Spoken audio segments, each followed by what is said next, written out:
Súmec západný. Dospelý súmec je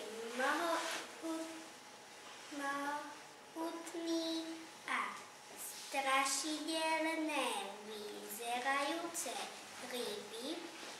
Dravec bežne dosahuje 2-metrovú dĺžku a váži 2 metráky.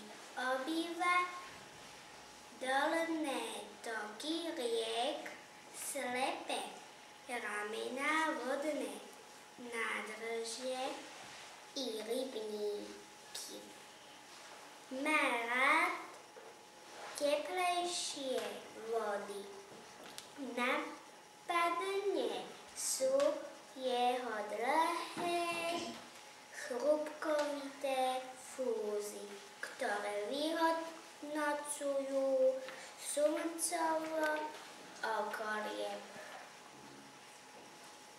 Lepšie než slabý zrak jeho maličkých očiek deň trávi súmec v hlbočine alebo inde na dne, ktoré